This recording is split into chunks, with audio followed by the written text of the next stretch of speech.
What size needle should you use and how do you change it? Universal needles are used for woven fabrics, 10 for light, 12 for usual, and 14 for heavier fabrics. If you're sewing jeans or very heavy fabric, use a 16 or 18. Ballpoint needles are used for knit fabrics.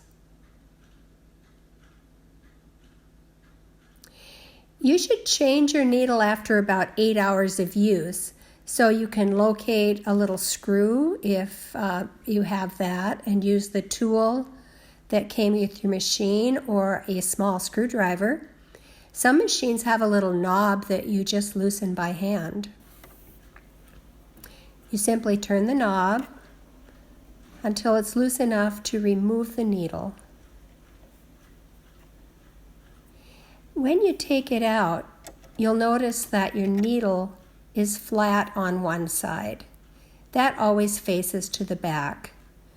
When you replace your needle and tighten it, make sure that flat side is facing to the back.